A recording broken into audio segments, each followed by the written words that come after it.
DFM 98 de la bonne FM, de la bande FM sur Radio Anguin.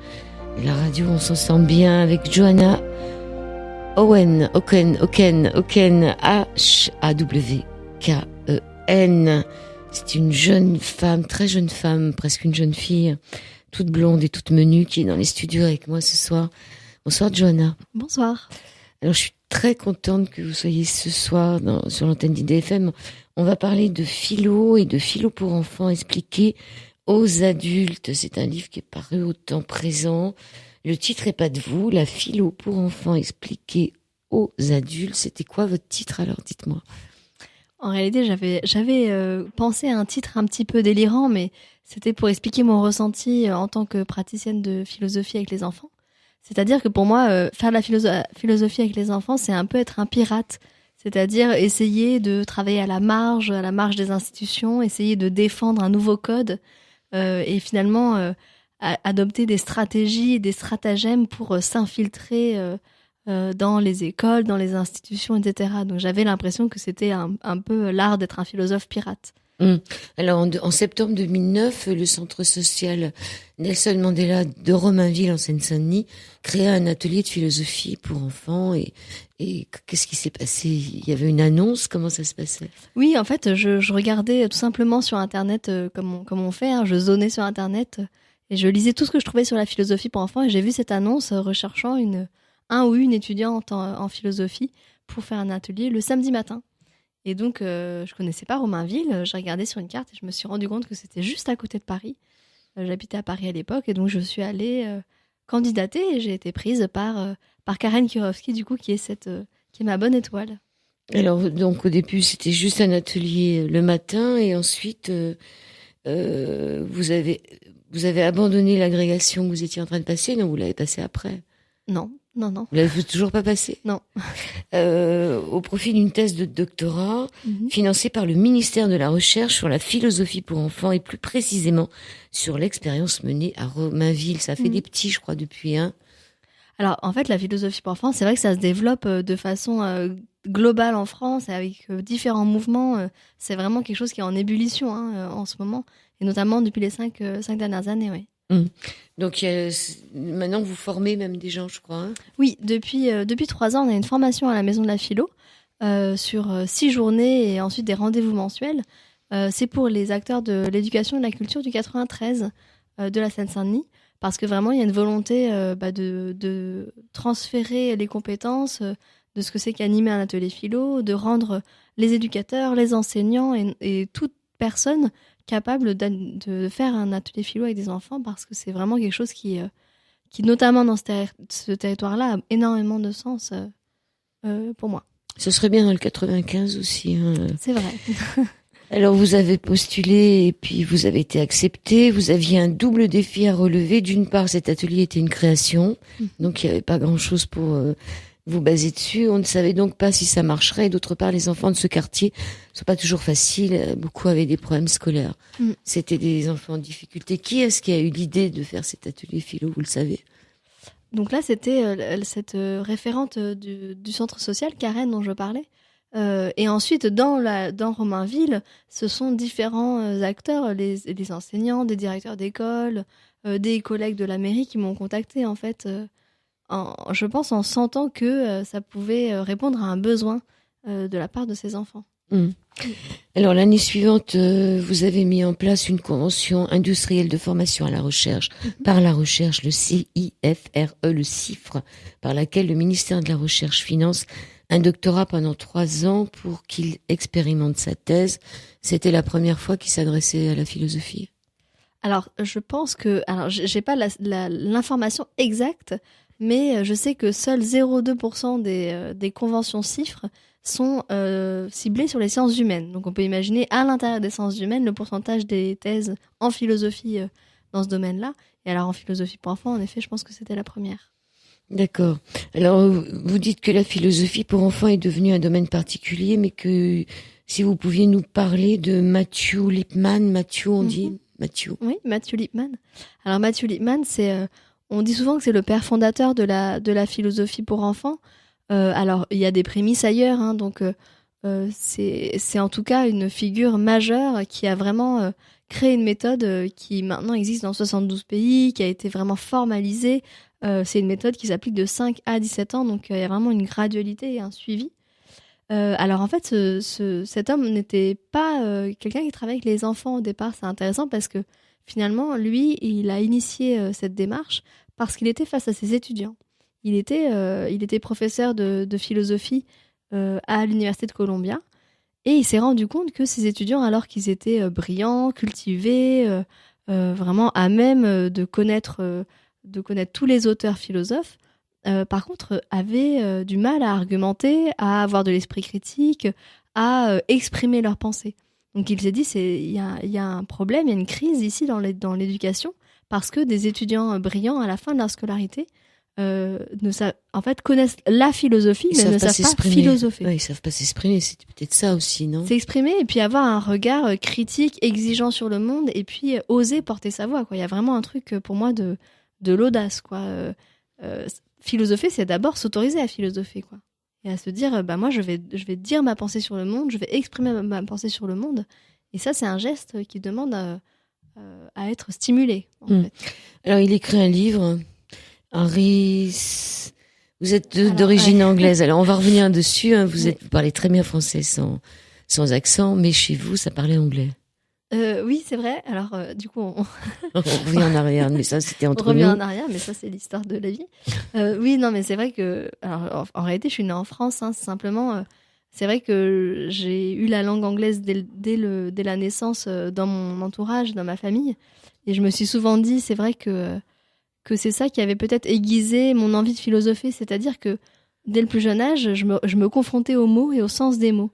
Et je voyais qu'il y avait des concepts qui existaient dans une langue, avec un mot dans une langue, mais où il n'y avait pas le mot qui correspondait réellement à cette idée dans une autre langue. Par exemple, vous en avez un ? Par exemple, le mot éprouver en français, en anglais, c'est feel. Mais feel, c'est aussi sentir et ressentir. Il n'y a pas le éprouver, quoi. Donc là, il y a ce concept qui n'est pas dans la langue anglaise. Alors qu'à l'inverse, le concept, par exemple, d'entitlement en anglais, qui est le fait de se sentir... de se dire que quelque chose nous est dû en raison de notre statut social, il n'existe pas en français, etc., etc. Il y en a mille, et en tout cas, ça m'a rendu sensible et ça m'a fait aimer ce frottement entre le sens, le mot et le fait que les idées, elles n'ont pas toujours un mot. Alors donc, il écrit ce livre que j'arrive pas à prononcer, Telmayer Discovery. En fait, c'est la découverte de Aristote Telmayer. D'accord. Et c'est un jeu de mots, du coup. La découverte du maître Aristote. Exactement, parce que c'est la découverte de Aristote Telmayer. Donc, Aristote Telmayer. Harry a 10 ans et il vit des expériences philosophiques. Et donc, ce livre, finalement, les enfants l'ont lu aussi. Il s'adresse aux enfants. Alors, pas tout à fait. C'est-à-dire qu'il a écrit 9 romans, Matthew Lipman. Et ces romans étaient faits pour être lus en atelier de philosophie, en groupe. Et c'est à partir d'extraits du roman qu'on construisait la réflexion philosophique. Donc c'était vraiment des supports pour les ateliers de philosophie. À chaque fois, on lit un extrait, et cet extrait nous fait penser, nous questionner, et c'est à partir de là qu'on réfléchit ensemble. Alors, l'idée de philosopher avec les enfants provoque souvent un combat entre deux évidences. Je lis votre livre. Pour certains, il est évident que les enfants peuvent philosopher, et pour d'autres, parce qu'ils se questionnent sur l'existence, réfléchissent sur le monde, et puis pour d'autres, il est évident qu'ils ne peuvent pas philosopher parce qu'ils ne possèdent pas le développement intellectuel adéquat. Est-ce qu'un enfant peut philosopher ? Est-ce que tous les enfants peuvent philosopher ? Alors, oui, ça, c'est presque une... ça, c'est presque un axiome, quoi. C'est un principe et un pari, en fait, de se dire, je pense qu'il vaut mieux penser que tous les enfants peuvent philosopher que mettre en doute cette idée-là. Je pense vraiment que peu importe le niveau scolaire, peu importe le vocabulaire, peu importe le milieu, etc., chaque enfant est capable de philosopher en un certain sens, c'est-à-dire le sens qu'il a, le sens qu'on attribue à ce mot ici, c'est savoir réfléchir à l'existence, savoir se questionner et apporter des idées, des intuitions sur l'existence. Et les adultes, est-ce qu'ils peuvent encore philosopher ? Oui, alors évidemment, tous les adultes peuvent philosopher, mais en fait, ils ont comme une tâche supplémentaire parce que La difficulté à l'âge adulte, c'est qu'on est en quelque sorte recouvert, je pense. C'est comme si on était recouvert d'une chape de culture, de connaissances, de préjugés parfois, ou d'a priori, qui font que c'est compliqué à la fois d'aborder les questions existentielles et à la fois d'aborder l'expérience du monde. Pour aborder une question existentielle, par exemple, je sais pas, à quoi ça sert de vivre, un enfant va répondre vraiment à partir de lui-même. Nous, on va être interpellé par des références, des films. On va formuler une espèce de réponse qui contient de la culture et de la convention, ou de la formation, si ça répond à des choses qu'on a apprises. Donc déjà, le rapport à la question philosophique, il est biaisé pour nous. On a du mal à retrouver un rapport direct, en quelque sorte, à la question philosophique. Et je pense que c'est la même chose dans l'expérience du monde. Notre expérience du monde, elle est encore un peu médiatisée par tout ce qu'on sait, tout ce qu'on a formaté. Notre regard, il est quand même très, très, très... oui, pour moi, recouvert. Il y a comme un voile qui arrive avec l'âge, avec l'expérience, finalement. Alors, vous avez constaté que ces ateliers remplissaient aussi d'autres objectifs que de philosopher, mais par exemple pour des enfants qui n'arrivaient pas à s'exprimer, c'était des enfants qui étaient en difficulté scolaire. Ça leur permet de s'exprimer. Je pense que plus on philosophe tôt, et mieux ça rendrait des services à la société.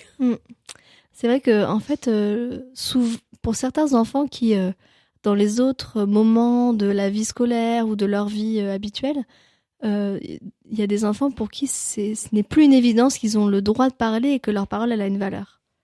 Ils ont été tellement dévalorisés, il y a eu tellement de petites blessures que c'est comme s'ils n'osent plus parler, ils ne prennent plus la peine de parler parce que c'est trop risqué quelque part.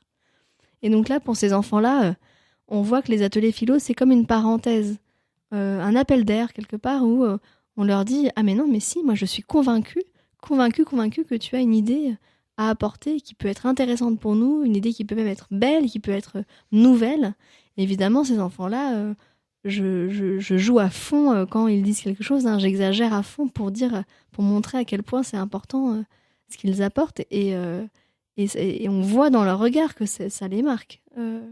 Et on voit d'ailleurs souvent eux-mêmes l'expriment. Un enfant une fois m'avait dit... je lui disais donc non, je pense que tous les enfants ont des idées, je suis sûre que tu peux dire quelque chose. Il m'a dit mais non, mais moi je suis pas intelligent, j'ai pas d'idées. Et ça a mis des mois et des mois pour déconstruire et quand il s'en est rendu compte que oui, il avait des idées et qu'il venait d'apporter une pierre à la discussion, là c'était vraiment une révolution pour lui. Alors ça les apprend à parler, mais ça les apprend aussi à s'écouter. Parce que vous avez des petits rituels assez sympas. On les raconte les rituels, vous leur dites que vous êtes en mission, vous avez une mission. Ça doit leur plaire. Oui, tout à fait, oui. Il y a un côté ludique. On a une mission, et la mission, évidemment, c'est pas individuel, c'est une mission collective, c'est d'arriver à faire une belle discussion, une réflexion, on est bien tous rassemblés, on s'écoute, ou on s'exprime, etc.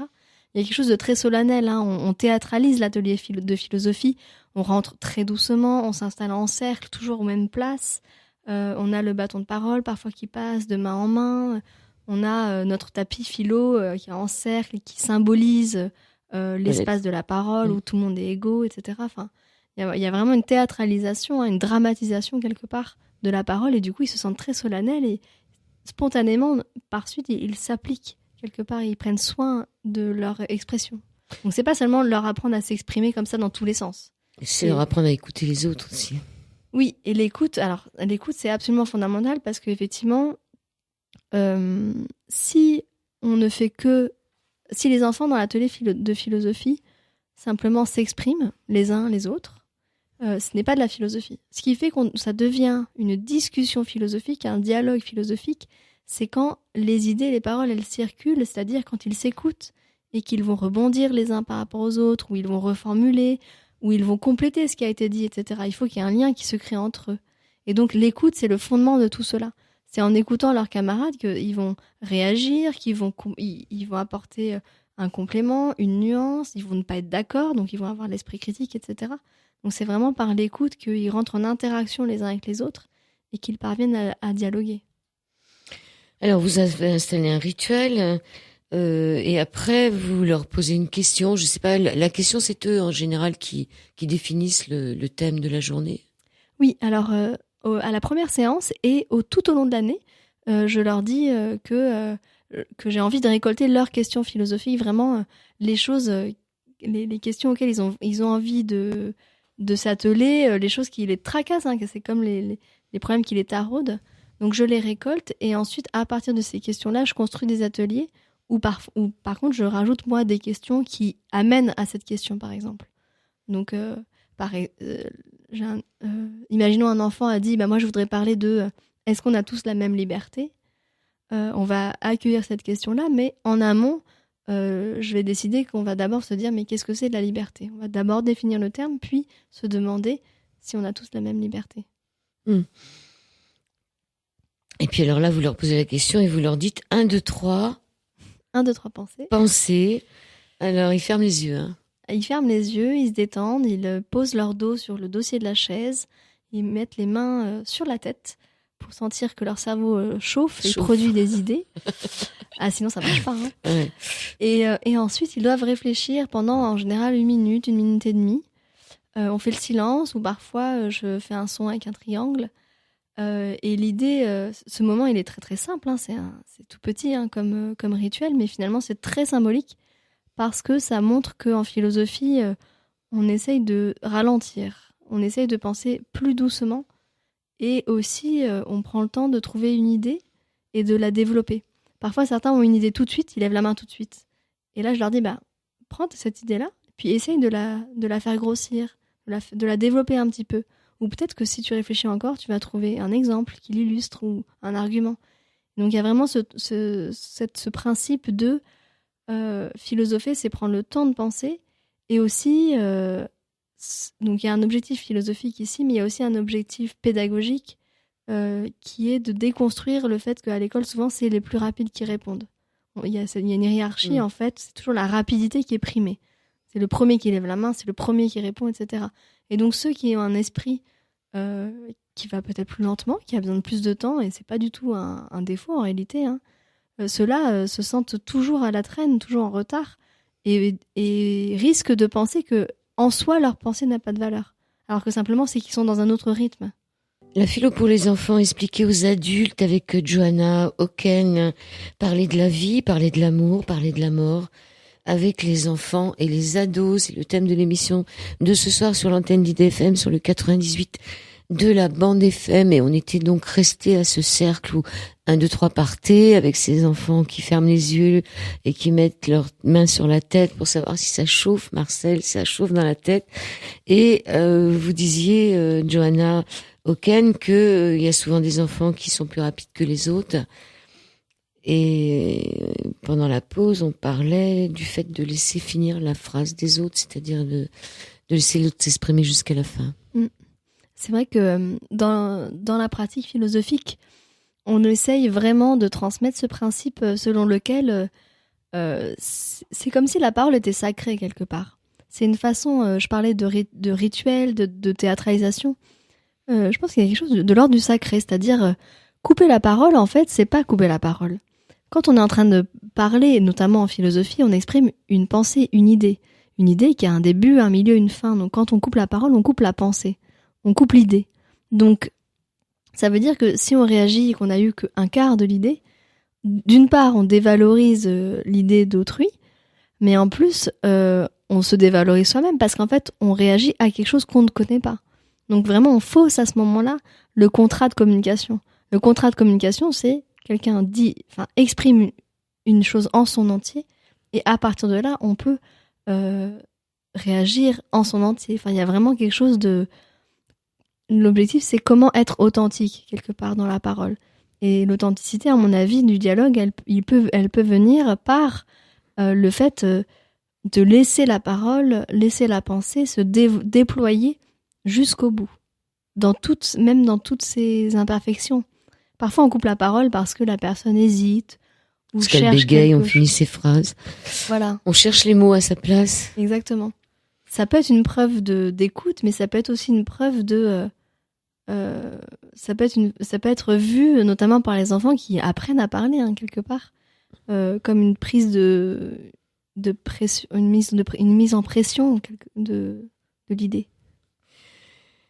Alors, Lippmann disait que partir de leurs questions est valorisant pour eux et me permet de respecter un principe important. Donc, chez Lippmann, la motivation intrinsèque. Il faut que le gosse, il ait envie. Hein. Oui. S'il n'a pas envie, c'est même pas la peine. Oui. La motivation intrinsèque, c'est même un principe de John Dewey, qui est un pédagogue américain du début du XXe siècle. Ça fait une centaine d'années maintenant. Et l'idée de Dewey, c'était que finalement, pour apprendre, tout simplement, il faut désirer le savoir. C'est le désir du savoir, c'est le désir de la connaissance qui fait que on intègre la connaissance. Et du coup, il est absolument nécessaire de se placer dans la continuité du désir, d'être dans le prolongement du désir de l'enfant quand on essaye de mettre en place une activité éducative.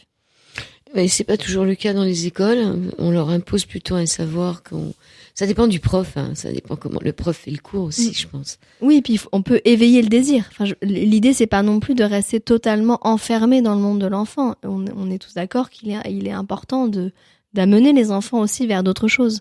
Mais simplement, il faut qu'il y ait une rencontre, en fait, entre le désir, la motivation intrinsèque. Il faut leur donner envie. Oui.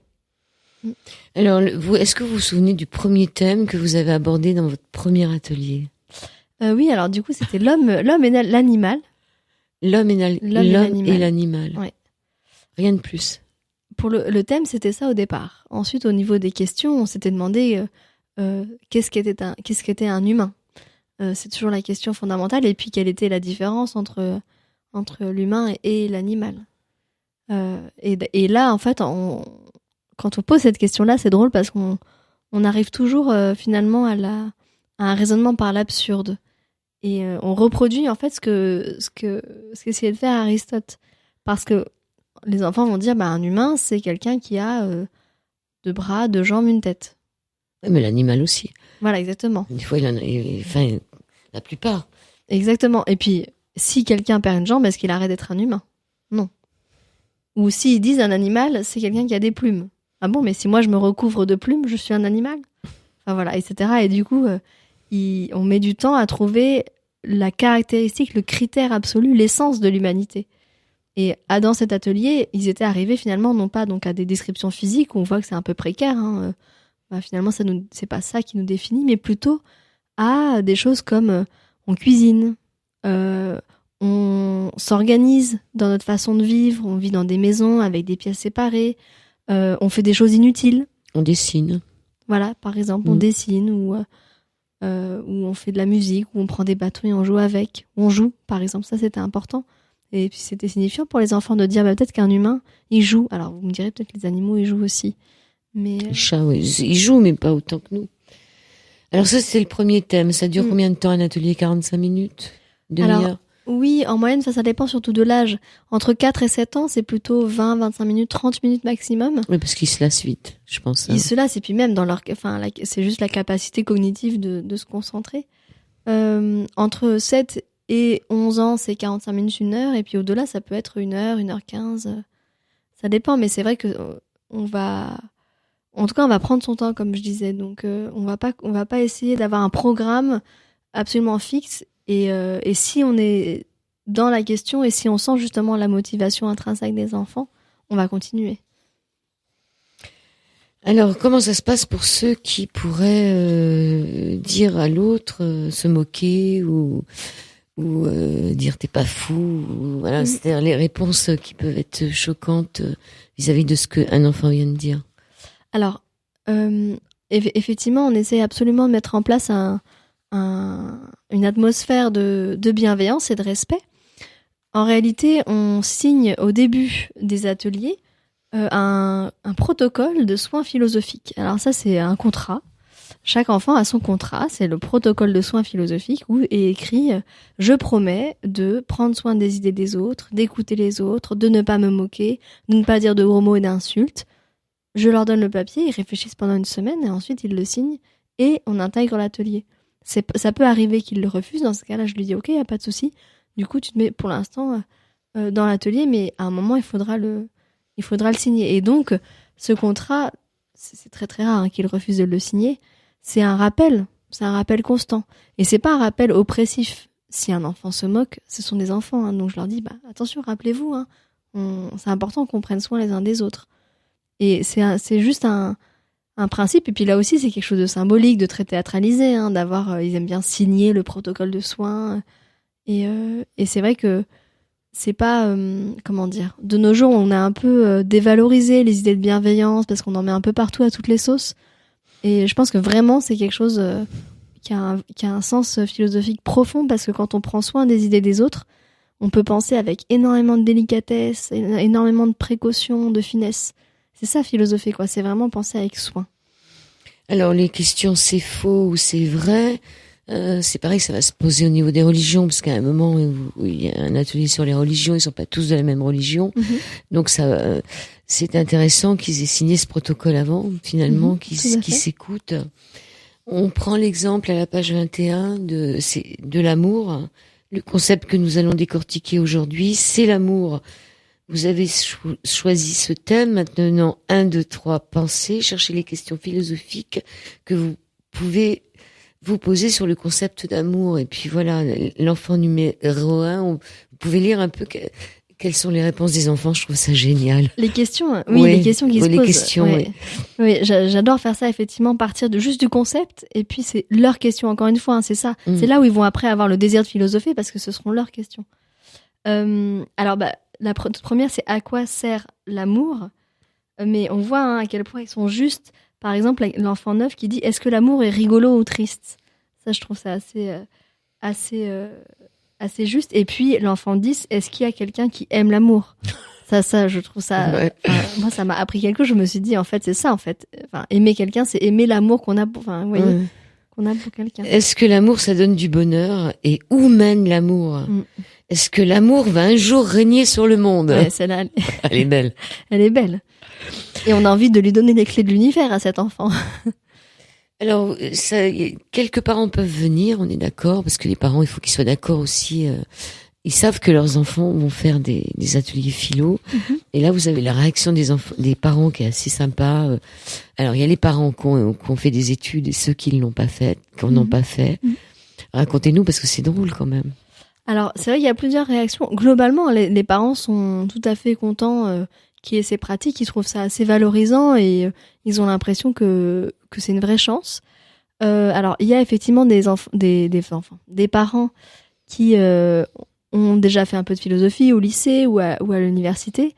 Et cela, c'est drôle parce que parfois me demandent en quel philosophe je vais les transformer. C'est-à-dire, ils me disent, mais est-ce que du Marx, est-ce que vous allez les transformer en kantiens ? Est-ce que vous allez les transformer en nietzschéens, etc.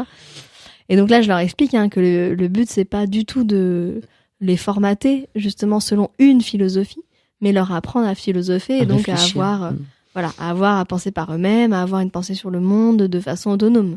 Et surtout pas dans un embrigadement. Hein. Mon but, c'est surtout pas de faire des armées de philosophes qui seraient à l'image des philosophes de l'histoire.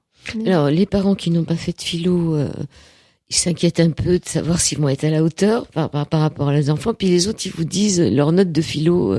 Oui, ça de façon générale. Hein. Dès que je dis que je fais de la philosophie, on me donne la note au bac. Hein. Je sais pas, ça c'est inévitable. Mais bon, moi, je trouve pas ça forcément utile, mais bon. Et non, et puis c'est vrai qu'il y a une peur de la philosophie. Je pense que la philosophie a une réputation à la fois effrayante, à la fois qui a créé du dégoût parfois. Je pense qu'il y a eu des expériences mauvaises de la philosophie à l'école. Parfois, les gens me disent, mais le prof de philosophie, il était fou, ou il était méchant, ou il était ivrogne. Enfin, voilà. Il y en a 1 sur 10 qui était génial, mais sinon, c'est toujours très excessif, quoi. Et pour ceux qui n'ont pas fait d'études de philosophie, moi je pense que la philosophie c'est quelque chose qui fait réfléchir, donc qui rend les gens intelligents. Peut-être ça qui fait peur. Oui, c'est vrai. Qui rend les gens intelligents, ou alors juste qui éveille, qui fait émerger l'intelligence qui sommeille. J'ai l'impression que c'est ça. C'est vraiment... c'est là au fond, et il y a une faculté, il y a un pouvoir en fait qui sommeille et qui peut être éveillé. Alors du coup, pour les parents, ça peut être déstabilisant, parce qu'après, leurs enfants vont leur rapporter, vont avoir envie de parler de sujets philosophiques, mais dans les témoignages que j'ai recueillis, c'est quelque chose de positif. Il trouve ça sympa que le soir de l'atelier philo, à table, on parle de ces sujets en fait, dont on n'oserait pas parler s'il n'y avait pas eu cette impulsion de l'enfant et qui dit aujourd'hui en philo, on a parlé de la liberté. Et ça fait grandir, ça fait grandir le cercle de la famille aussi.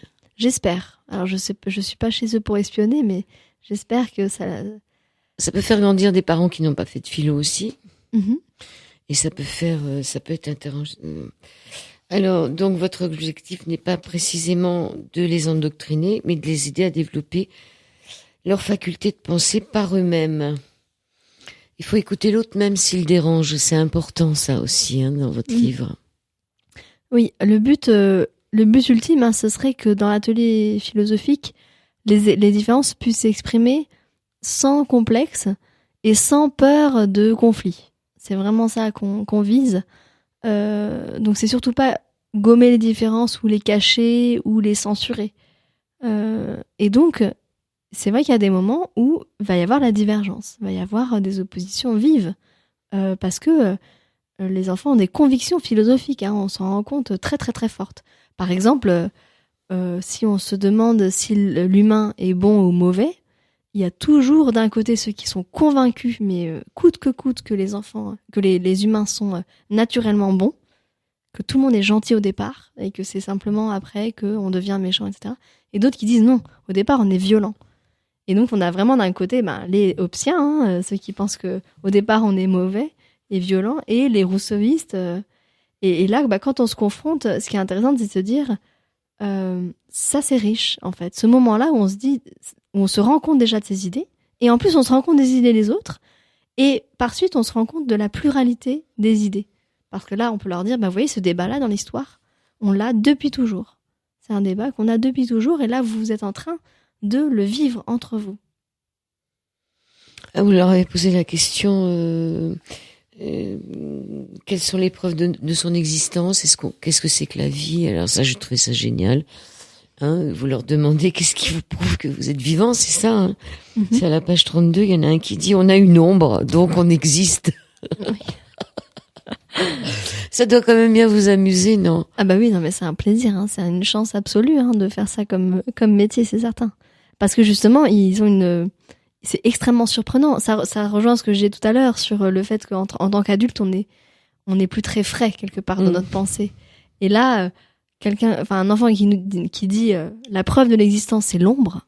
Moi, j'y aurais jamais pensé. On a des veines. Oui. Vous lui dites, mais comment tu sais qu'elles existent, tes veines? Alors il répond, on les voit, on les sent. On a un cerveau. Donc c'était intéressant sur la vie. Et puis il y en a un qui vous dit que on peut se voir dans le miroir, et puis aussi qu'on souffre, on a de la douleur. Oui. Quand on cogne, ça fait mal, donc ça prouve qu'on existe. Oui. Ou même un enfant avait dit, déjà je suis assis sur une chaise. Si je n'existais pas, la chaise, il n'y aurait pas de confrontation entre mon corps et la chaise. Oui, mais vous lui demandez si vous êtes sûr que la chaise existe. Oui. Et là, qu'est-ce qu'il vous répond?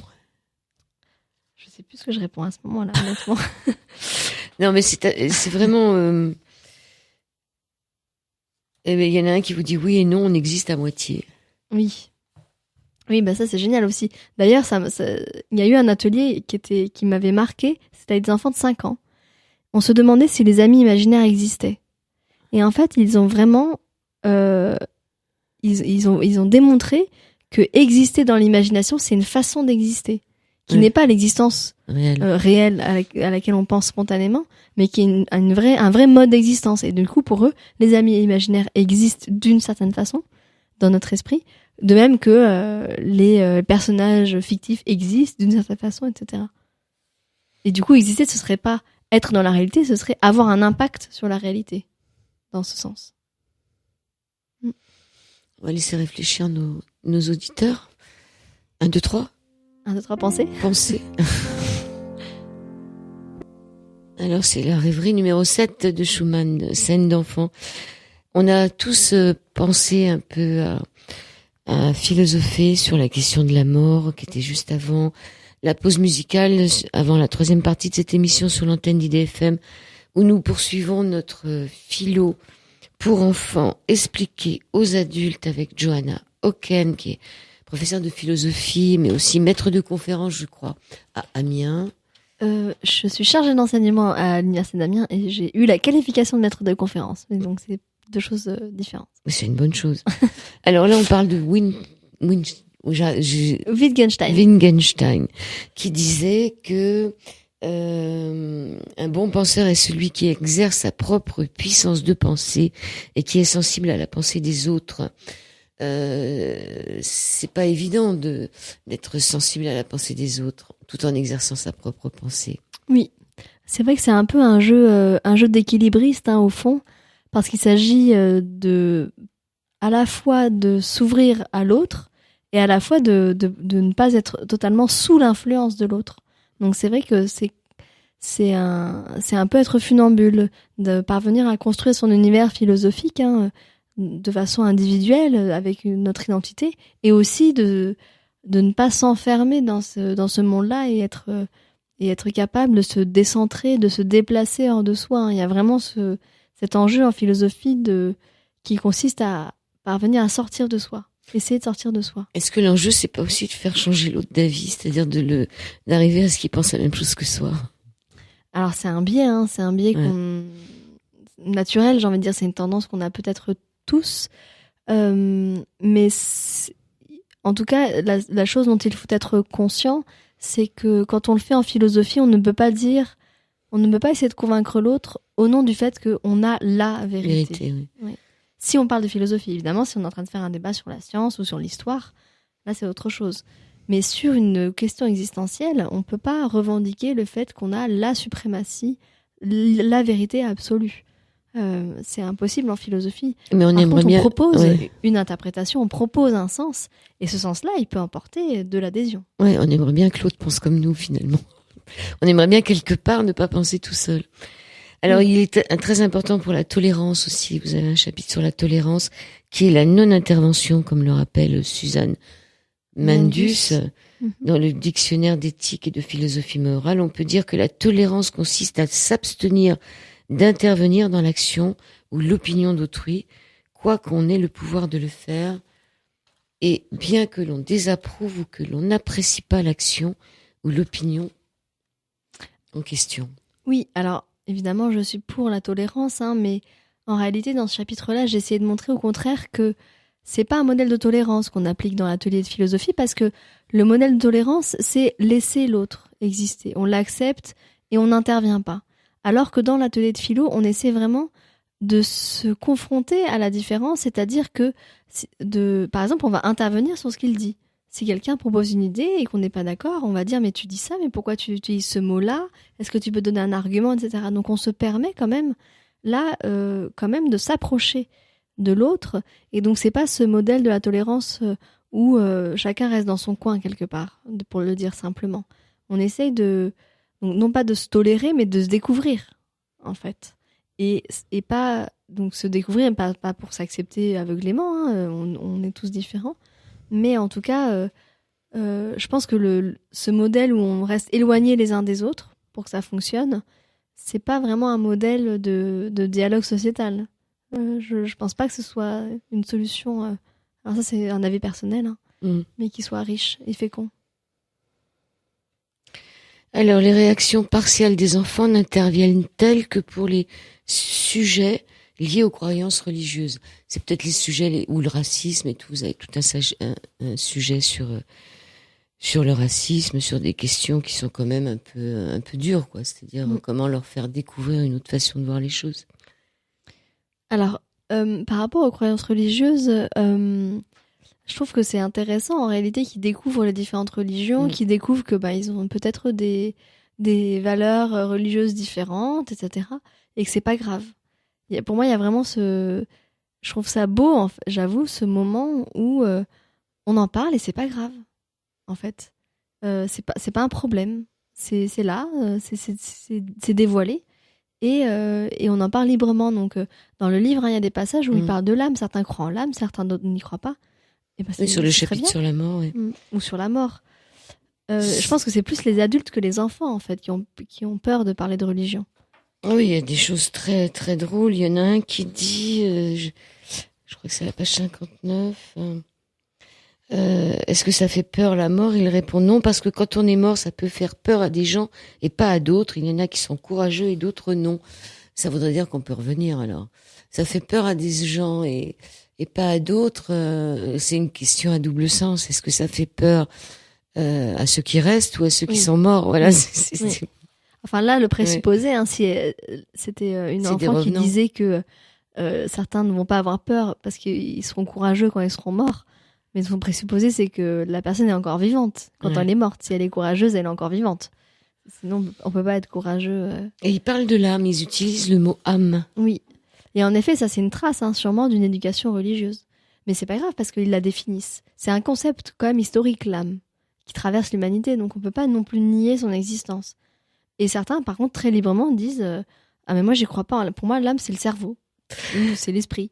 Et c'est très drôle parce que vous dites l'âme est vivante de manière particulière dans ce que vous dites. Hein. Vous répondez à quelqu'un et puis vous dites c'est comment d'être vivant sans corps. Et une enfant vous dit en fait moi je pense que les âmes sont invisibles mais qu'elles se voient entre elles. Je trouve ça génial ces réponses. En fait là ce qu'on voit c'est la créativité de la pensée quoi. C'est un autre élément qui était important chez Matthew Lipman dont on parlait tout à l'heure. Souvent, on pense que philosopher, c'est la pensée critique, la pensée sérieuse, etc. Mais en fait, il y a énormément de créativité aussi dans la pensée philosophique. C'est avoir le droit de poser des hypothèses, d'explorer des pistes signifiantes, d'exprimer des choses qui ne sont pas conventionnelles et qui peuvent même être extraordinaires, quoi. Donc, c'est vrai qu'on les autorise aussi là à être dans l'audace et dans des interprétations qui leur conviennent et qui sont créatives. Innovante. Alors sur la joie, il y en a certains qui disaient que la joie ne durait pas. Ça qu'est-ce que c'est que la joie, combien de temps ça dure et c'était drôle aussi hein, leur façon de voir ce que c'est que la joie. Le débat sur combien de temps dure la joie, c'est toujours très très amusant parce que certains vont dire une seconde et demie et d'autres disent toute la vie. Donc c'est là où alors évidemment, chacun va donner son temps mais là où c'est intéressant, c'est mais pourquoi? On va leur demander d'argumenter, de développer. Toi, tu penses que la joie ne dure qu'une seconde et demie. Pourquoi tu penses ça? Est-ce que tu peux expliquer, développer, donner des arguments? Et pourquoi l'autre pense que ça peut durer toute une vie? Et en fait, en explorant leurs réponses, ça devient extrêmement métaphysique.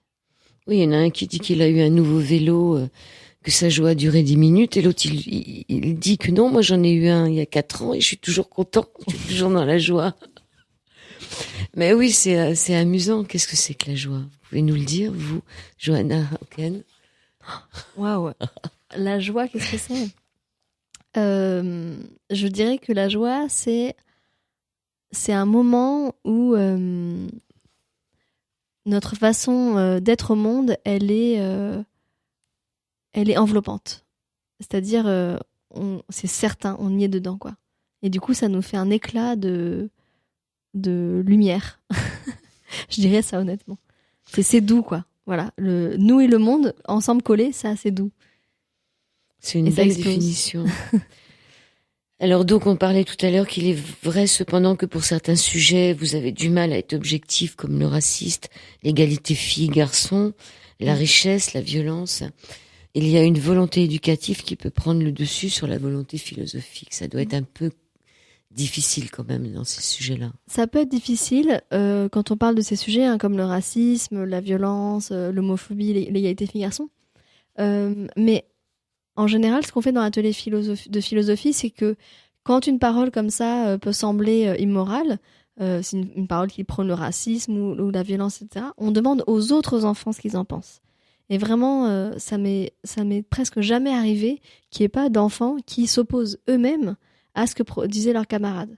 Et je trouve que ça c'est important parce que c'est beaucoup plus fort pour les enfants si ce sont leurs pères, leurs camarades qui déconstruisent ce qu'ils disent. Si c'est encore à nouveau un adulte qui est en train de faire la leçon, qui est en train de leur dire quoi penser, ça n'a pas de poids. Alors que là, si un enfant dit quelque chose de raciste et qu'on demande aux autres qu'est-ce que vous en pensez, est-ce que vous êtes d'accord ou pas d'accord, et que là, ils en parlent ensemble, entre eux, comme une communauté d'enfants, je pense que ça a plus de sens, plus de poids, et on les responsabilise, on leur fait confiance aussi à ce moment-là. Et en leur faisant confiance, moi, ça m'est arrivé qu'une seule fois où j'ai dû intervenir, oui, mais sinon, tous les autres moments, c'est le groupe qui a réagi. Alors, c'est pas des cours d'instruction civique, ni des cours de morale, ni des cours d'éducation sexuelle, des cours de philosophie. Hein. Dans l'école, je veux dire, parce que nous, quand on était enfant, on avait des cours d'éducation, d'instruction civique, oui. morale. Voilà, maintenant, on va leur mettre des cours d'instruction sexuelle pour savoir s'ils sont sexués. Mais la philosophie, c'est complètement différent de tout ça. Il n'y a pas de morale derrière. Non, par contre, c'est vrai que on parle de sujets éthiques parfois, et puis aussi, il y a quand même une vraie volonté éthique dans la pratique philosophique, ça c'est indéniable. On essaye de créer un moment éthique entre les enfants où ils dialoguent, ils s'écoutent, ils découvrent les différences, etc. Donc c'est vrai qu'on peut pas nier le fait que la méthode qu'on met en place en atelier philo avec les enfants, elle a une dimension éthique. Ce serait bien d'en mettre dans toutes les écoles. Oui, dans toutes les écoles de l'univers, je pense. Alors, donc, ça donne une piqûre de rappel aux parents, s'ils en parlent un peu chez eux. Mm-hmm. Une piqûre d'innocence, quelque part. Comme quand ils étaient innocents, c'est-à-dire au moment où ils découvraient la vie. Où la vie était... on n'avait pas la réponse à toutes les questions, et on se posait encore des questions. Oui, c'est une piqûre de rappel, mais je pense que c'est moins une piqûre de rappel sur l'innocence, parce que je trouve que les enfants sont pas vraiment innocents, en fait.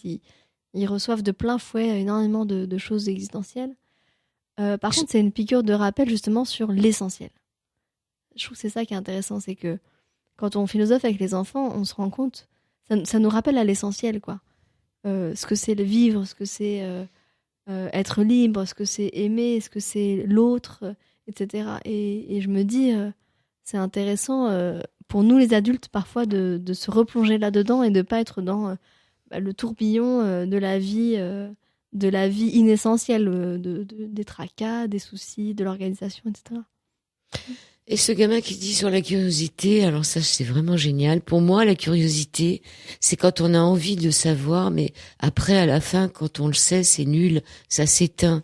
Et en plus, ça trouve ça bizarre. Et en plus, je trouve ça bizarre. Pourquoi les journalistes, ça existe? Ils sont curieux de connaître la vie des gens. Je me demande toujours pourquoi on s'observe comme ça. Alors ça, cette question, je la trouve géniale. Quelle façon on a de regarder la vie des gens et d'en tirer, je parle dans tous les médias, et de montrer tout ce qui va pas, sans montrer forcément tout ce qui va bien. C'est-à-dire ce gamin qui se rend compte, je me demande toujours pourquoi on s'observe comme ça. Ouais, c'est un exemple là de cette maturité, de cette justesse qu'ils ont quand ils philosophent. Ils sont pas matures au sens où ils ont énormément de connaissances, énormément d'expérience. Mais il y a une sorte de maturité au sens où c'est très juste, quoi. Ça cible très bien, je trouve, les choses. Oui, et puis ils voient des choses qu'on voit plus. Oui. Ils sont conscients de bah ça, c'est une conscience. Moi, je m'étais pas posé la question de savoir pourquoi on s'observe comme ça. Et donc parce qu'on a besoin d'avoir une réponse chez l'autre, peut-être, qu'on existe ou qui pense la même chose que nous. Ou qu'on est pareil à l'autre, je sais pas. C'est une vaste question. Je pense oui. C'est le miroir, enfin. Oui, c'est ça, en fait. C'est l'émission. C'est l'émission, ce que j'allais dire. Peut-être qu'on observe l'autre parce qu'on se dit qu'il y a une clé pour se comprendre soi-même. Qu'on a envie de se voir dans l'autre, enfin, de savoir comment l'autre nous perçoit, oui. Ou alors, peut-être qu'on se dit, c'est pas narcissique, peut-être qu'on se dit que l'autre a quelque chose à nous apprendre. Oui, ou c'est une vaste question, franchement. Alors, donc, pour l'instant, vous êtes toujours à Romainville. Combien d'ateliers vous avez maintenant? Vous le faites à temps plein, je pense. Combien j'ai fait d'ateliers? Oh là là. Non, mais vous le faites à temps plein, c'est-à-dire que vous êtes plus le samedi matin. Vous êtes en horaire scolaire maintenant. Alors maintenant, je suis responsable du coup de la maison de la philo, donc on est une équipe de 8 personnes. Je continue à faire les ateliers, mais donc et c'est plus simplement une demi-heure le matin. C'est rentré dans les normes. Matin, après-midi, soir, nuit, week-end. Oui. Et puis ça reste passionnant. C'est vraiment quelque chose. C'est passionnant non seulement pour ce que c'est-à-dire parler de la vie avec les enfants, mais c'est passionnant aussi parce que c'est un champ de recherche et d'innovation, qui est complètement qui a quand même une certaine histoire, mais il y a tout à construire et on peut expérimenter. On a une liberté pédagogique. Il n'y a pas d'évaluation, il n'y a pas de notes. Enfin, je veux dire, c'est une parenthèse enchantée pour l'instant. Alors, on disait tout à l'heure que ce serait super que ce soit dans toutes les écoles. Oui, ce serait super, mais on n'aura plus la parenthèse enchantée actuelle. Parce qu'une fois que ce sera dans les programmes, ce sera évalué, ce sera noté. Ce sera dans l'institution, ça. Oui, parce que là, ça s'adresse plus à des enfants qui sont pas, c'est pas pour le bac, c'est des enfants qui sont enfants, ados, avant même qu'on fasse de la philo en seconde, quoi. Je crois la philo, elle arrive en seconde ou en dans terminale, certains établissements, oui. La philo pour enfants, expliquée aux adultes, aux éditions Temps présent de Johanna Hawken. Hawken, on vous retrouve où? Alors, dans toutes les librairies sur Internet. Et sinon? C'est-à-dire? Je sais pas, il y a un blog, il y a quelque chose. Oui, alors il y a le blog de la Maison de la Philo de Romainville, en mettant Maison de la Philo Romainville, ou sur Facebook, Jo Hawken, Philo Enfant. Jo Hawken, Philo Enfant. Ou juste en mettant mon nom sur Internet. Vous trouverez plein de choses. Johanna, ça s'écrit facilement, avec 2 N-A, et Hawken, Hawken. Une citation philosophique pour terminer l'émission, s'il vous plaît, Johanna. Une citation philosophique? Oui, qui vous vient comme ça. Je vais prendre une citation philosophique d'un monsieur que j'ai croisé l'autre fois et qui m'a marquée parce que je la connaissais pas. Je me suis dit vraiment, comme quoi c'est toujours les autres qui nous apprennent des choses. C'était, il m'avait dit, vous êtes philosophe, est-ce que vous connaissez cette citation de Nietzsche? Je la connaissais pas.